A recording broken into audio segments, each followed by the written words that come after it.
It's worth waiting. Okay, so this relationship is interesting because it's saying it's worth waiting for, but the changes that you have to initiate or the changes that you're going through, guys, individually, is giving me a headache. Not because it's like, you guys are stressed out and it's frustrating, it's annoying. It's just so intense. With death coming up, that's scorpionic energy. So automatically I'm feeling it like, wow. In my face, it hurts. Like, it's like you guys are changing and adjusting and letting go of things that you honestly, that had given you solace for a while, right? This is giving you an ability to move on from difficult situations. But this is letting go of, past disappointments. This is making space. Because you guys are presenting yourself as the Ace of Pentacles, as ready to start a new beginning, something that's actually, that can lead to long-term commitment and stability. This is a really big beginning. This is a beginning that can last, not a beginning that can last a long time, but this is the beginning of a process that can go for a long time. That can go for years, potentially. Because you're putting down roots, you're making progress in the sense of creating, long-term, long-term foundation, like you're building stuff. I'm having a hard time finding the words, but saying this is a committed relationship here. This is a relationship that can go far longer than then just like let's just see how it works kind of thing, because you do have intentions to potentially build a legacy with this person, get married, have kids, have grandchildren. You are trying to move beyond the stage of let's just see how it goes to let's build something that's substantial, that can honestly that could carry on through through lifetimes. So, but it's going to require you to release them too at the same time. I think you guys are having to release them, but even though that you're showing them and you're ready to start putting in the work necessary. And some of you guys, this person's already in your life, but there's some old stuff that you have to get rid of because you do want to start this in the beginning. You're avidly changing and transitioning your life and transitioning your own mindset because you see the potential of great happiness in this relationship. You see that this person can go with you down so many paths, so many things. Like, you guys see each other as, something amazing, because the sun is telling me this. Even though you guys go through constant struggles of feeling left out in the cold, not feeling like you guys, like there's some things that you guys both suffer with in regards to not just material finances or material things, but mostly emotional, because I feel like you guys have struggled in your life and have gone through difficulties in your life, and you guys get each other in that range. You guys get each other that you guys are always fighting. You guys always have to hustle. Like, that's the hustle. Like, I feel like the Five of Pentacles is the hustler card.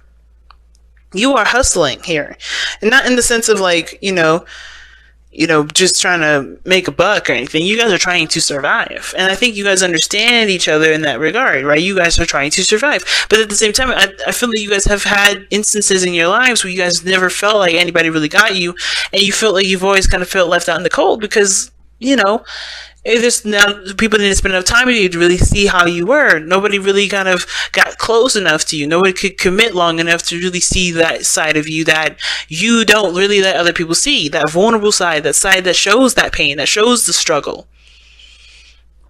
And you guys seen that in each other. And I think that's awesome. But the challenge now is the Seven of Cups. And I'm like, so the challenge is figuring out what path you guys are going to take, what dreams you guys are going to pursue. Because I think there's two things, right? There's the ego, the Aries, right? This is that card for Aries, the Emperor. But this is not because of you, Aries. That's the problem. I think it has to do with the ego, right? What everybody wants to prove to themselves.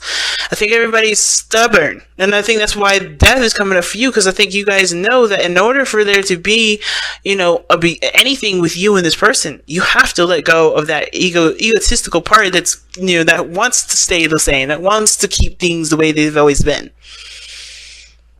Right? But then, because I think you guys are already understanding that, but this person here, like, I didn't even touch on them, but the Seven of Swords, like, I think they've taken a leap of faith or taken a risk too, But the hard part for them is that they're leaving behind this challenge is getting over the stubbornness as well. Right? They have to overcome their stubbornness. And I asked, in what regards is the Seven of Cups coming up for you guys as a challenge? And it's it's temperance. It's pursuing your own happiness. It's picking a path that makes you feel that really connects with your heart, like personal projects, making yourself stronger individually, because temperance isn't just the card of harmony and balance, right? Because I think that's that's part of it too. You guys want a harmonious, balanced relationship between you and this person without the fighting of of the ego. And I think that's part of it, but I think it's also leading your life in the way that you guys want to personally. What are your other dreams, your other aspirations? Because you guys work together to overcome a lot of struggles. I think this is about an individual thing now. This is about individually finding your way, finding what makes you happy, and not needing the other person. Is recapturing that independence. So, that said, I think this person here is the Seven of Swords. This person either snuck away or sneaking away. This person is taking a leap of faith, right? This person sees this as a very huge risk that they're not even sure that they're willing to take. Because why? Remember, we have the Nine of Wands as your underlying energy, and as you just seen here, underneath that is the Nine of Pentacles. Staying in your comfort zone. That's the Nine of Pentacles is comfort zone. Nine of Wands is defensiveness. Now, at the same time, the Nine of Wands does talk about somebody not giving up on the situation. There's a lot of stances that y'all can take here. You could take, you're not giving up in this relationship, so therefore it's willing, you see this as worth waiting for. At the same time, this person may be feeling like they're not letting go of of what made them independent, which is that Nine of Pentacles, that's comfort zone. And this is probably why this person's so defensive, because they know that a part of them doesn't have to have that guard up, that doesn't have to have that whole thing up, but they also isolate themselves doing that. They keep the good and the bad stuff out. They can't prosper that way. The Nine of Pentacles is like, yeah, you've gotten yourself to a really good start. But in order for you to have a new beginning and start something new, you have got to let that boundary down. You got to let that wall down. You can't just have it your way all the time.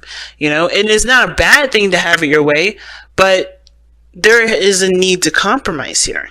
Especially if you want a new beginning, if you're tired of being bored. Because I get that sense too, like somebody here in this relationship is bored with how things are, and they know that there's a risk out there that probably is worth taking, but they're not sure because they are not coming from a place of seeing prosperity, looking at the situation as, I don't want to lose what I've already built. I don't want to put myself in a situation where not just that I rely on people, which is not the case. You don't rely on anybody in this relating. Like in a relationship, you don't rely on nobody. It's a plus to put your trust into someone else, but you don't have to. I think that's the thing that's, this is kind of getting a little too, everybody feels like they're made, at least not this, Aries, I don't see this from your part. I see the other person feeling like, they may lose themselves in a sense. Or they may lose that sense of individuality. But that's not the case. They're a strong individual. I can see that, but their resistance is denying them happiness, and they know it. Why? Because how they're presenting themselves is the Lovers. Now, the Lovers is not the balance between your head and your heart. That's the Chariot. But this is the cross between your head and your heart. Meaning, this is your mind trying to figure out ways to either not or to accept what you love. Right? The heart already knows what it wants. The heart knows how it feels. But that mind is always trying to come up with reasons and come up with, kind of double check. And both parts are really good at what they do, right? But the part about the Lovers that makes it not a choice is more of the part about the Lovers that makes it not a choice is that your heart already is in love. Your heart already knows what it wants. It's decisions is made. The mind is like, always double checking, always second guessing, always thinking too much, overthinking the situation. Sometimes your heart will maybe leap too forward or leap too much because you know what you want, but your mind is like, but of course you may be going, it's that really weird thing, right? Where the dynamic is that sometimes you can overthink a situation, even though you know what you love, you can always overthink it. And the flip side of things, you can always, go too carried away, be impulsive and follow your heart, but not really make sure this is exactly what you want. Really make sure this is to the T what it is that you actually want. And I feel like it can play out those two ways for this individual, but mostly because the Seven of Wands is in the space of their mind, right? How they think of this relationship.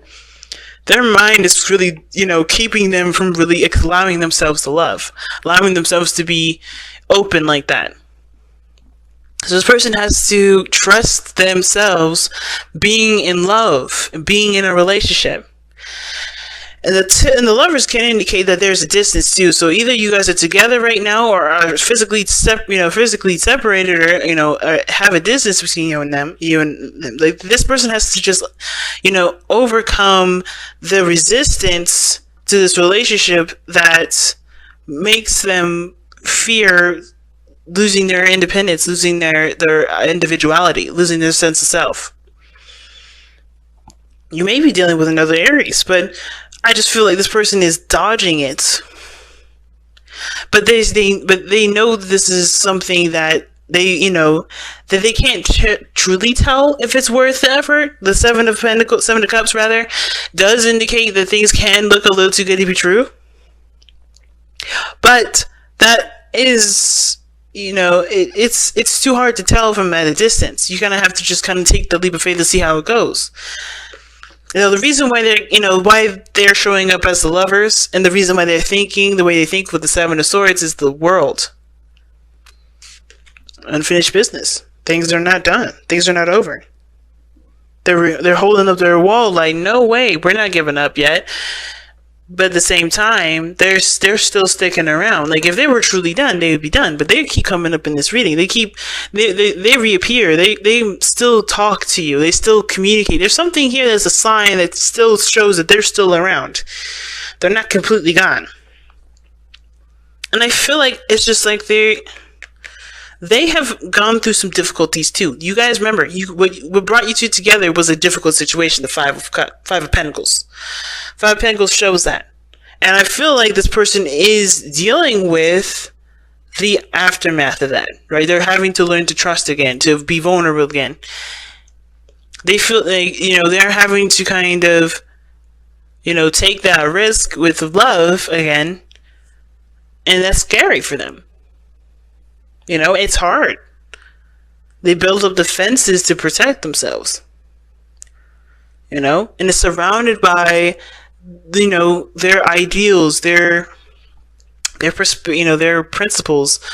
They've built a foundation for themselves that made them feel secure. And they have to understand that security and that strength, that sense of independence and individuality doesn't ever leave. I think they need it. They feel like if they're in their own space, they'll be fine. But they're denying themselves love. It could be you too, to be honest. It could be you too, Aries. Because death is not an easy energy. I do see that some of you guys are really opening yourselves up to love. Opening yourself up to a new beginning. The sun there is like beaming in my face. It's like, yes. It's tough because you guys understand what needs to be forgiven, what needs to be released in order for there to be space and for that person to come in to create something with you. And I feel like this person may not be resisting at all. They may be taking the risk, are in love, and they accept love. They accept the relationship fully, and they feel like this relationship is a success, and they feel like this relationship is something that is a gift for their hard work and their dedication of growing themselves, right? But in this person on this side, the death card being in the mindset, they could be having a hard time releasing the old stuff, so that way they can, embrace a new beginning, right? They may be at the brink of starting something new, but they understand that what has to go to make this dream come true is the very things that they've, that, like I said, has gotten them through hard times. That mindset, that belief, the hustler mentality. Some of you guys may have that, some of you guys may not. Whatever belief or whatever perspective they've had, it was needed and it was used for the path that they needed it for. It's not needed now. And I think that's the hard part. That's probably why this person's resisting. This is probably why this person may be having a hard time releasing that part of them, which is the ego, right? Feeling like they have to kind of, continue to survive when they don't need to. This is not survival anymore. It's about prosperity now. You know what I'm saying? So I think this person is going through a change. Both parties here are going through changes. That's the World, the Death card indicate changes, and it's the Temperance card and the worth waiting for that with that Romance Angels card. Yeah, if you believe that this person is something that's worth investing in, you see value in this individual, you see value in the growth of this relationship. Wow, damn. Then it definitely is worth waiting for, and it's going to require you to remain not vigilant, but to keep the endurance going, like keep pushing forward. You guys have here challenge your perspective.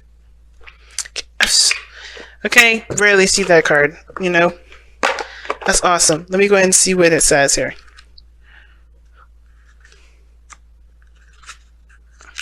Alright, challenge your perspective. You cannot challenge an outdated perspective or one born from a lack of understanding if you're unwilling to put aside your feelings and beliefs and embrace another's point of view. To do so makes you aware of the whole and stands you up on high, where you can see that both parties involved in a dispute can act against an injustice. Both can be right, both can be wrong, and what one perceives to be hurtful may be seen as both healing and beneficial by the other. So basically what this is saying is like, don't come at this with your own perspective, with just one. Try to understand both sides. And I think that's why I was like, the ego is the biggest problem, because everybody's coming from the situation from where they can see of their own, where they're coming from. And of course, you've gone through struggle. The soulmate's gone through a struggle. What brought you two together was the struggle. But you have to understand that person may not have the tools or the equipment, or maybe the realization that they are struggling with that struggle. Of course, this is not to say that you're the person to bring to their attention, right? It's not saying that you need to be the person that can bring it to their attention. It's not to say that you're the person that has to show them the way. This is not to say that this soulmate is the person that's going to show you the way. But the situation is saying like this situation is a personal matter, I feel like, for both parties. But don't be mad at the other person for going through whatever they're going through and handling it the way they feel they need to handle it. Of course, understandably so, right? If it was bad and the way they did it was just disrespectful, of course, conversation is needed. But this is saying seize the situation from both sides. Your 7th house is Libra. Aries, coming from a Libra herself, you guys are better at relationships than Libras. And this is because you guys come from the situation from your own perspective, but you guys can also relate to your partner better, right? Because your 7th house is Libra. So that being said, right, this is your opportunity now to tap into that 7th house Libra, and see the other person from the other side, to get an understanding as to why they're reacting this way. Doesn't mean that that's condoning their actions, but it gives you some perspective. It helps you to understand where they're coming from, so that way you guys can come up with a balance and a way to really make this relationship work for the best for the both of you, to really put down a solid foundation. To make this reality, make this dream of working together or being together no longer just a dream, no longer just a pipe dream, making it a reality.